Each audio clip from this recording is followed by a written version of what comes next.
जब हम भगवान देवाधिदेव महादेव को जल चढ़ाते हैं, उसके 5 अलग अलग तरीके हैं। बहुत सावधानी से सुनना कथा, आपकी और हमारी जिंदगी की सार्थकता को सिद्ध करने वाली कथा।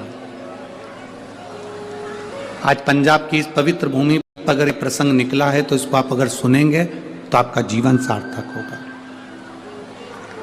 शिव जी को 5 तरह से जल चढ़ाने का तरीका है।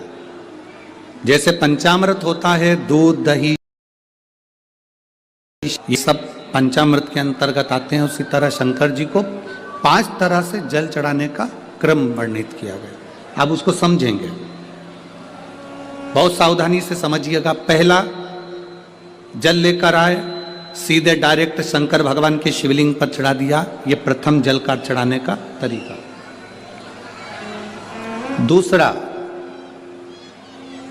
जहां से पानी बहकर जाता है, जहां से जल बहकर जा रहा है, उसके ठीक विपरीत जल उत्तर में जा रहा है, आप दक्षिण में खड़े होंगे और दक्षिण में खड़े होकर उत्तर की ओर मुख करेंगे और शिव जी को जल समर्पित करेंगे। ये रोग मुक्ति करने वाला है और हमारे रोग पर हमें विजय प्रदान करने वाला। ये जल चढ़ाने का तरीका। एक, सीधे मंदिर में गए, लोटा भरकर जल उठाया, शिव जी को चढ़ा दिया। दूसरा, जल जहां से पानी बहता है, शिव जी का चढ़ा हुआ जल जहां से बहकर जाता है, उसके ठीक विपरीत में शिव जी का जल इधर जा रहा है तो तुम यहां खड़े हो, तुम यहां बैठो, यहां मत बैठना, यहां मत बैठना, इधर बैठो। अगर रोग का निवारण है तो यहां बैठकर।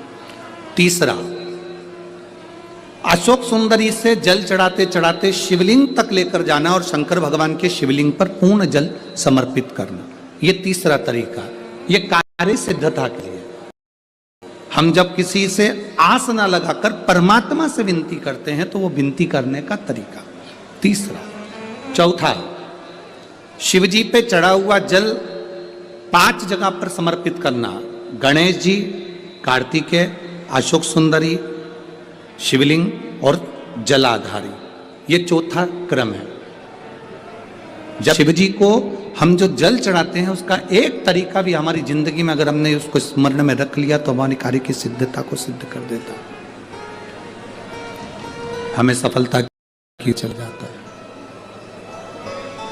सीधे जल चढ़ाना, दक्षिण में बैठकर उत्तर की ओर मुख कर कर जल चढ़ाना, अशोक सुंदरी से लेकर शिवलिंग तक जल चढ़ाना, 5 स्थान पर गणेश के, अशोक सुंदरी, जलाधारी, शिवलिंग पर जल चढ़ाना 5 स्थान पर। ये चौथे नंबर का। और 5वां, जल समर्पित करना।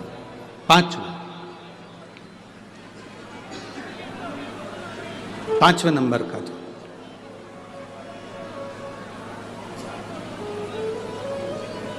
शिव जी को 5म नंबर का जो जल आता है, जो जलाधारी है, ऊपर जिसमें पानी भरा रहता है और नीचे एक एक बूंद टपकता रहता है, जलाधारी में जल समर्पित कर कर उसी जल को बचाकर अशोक सुंदरी वाली जगह पर थोड़ा सा चढ़ाकर उसी में से जल शिवलिंग पर जब हम समर्पित करते हैं तो हम जिस कार्य के लिए जा रहे हैं वो कार्य सफल होता ही है। ये 5वां नंबर का जल समर्पण।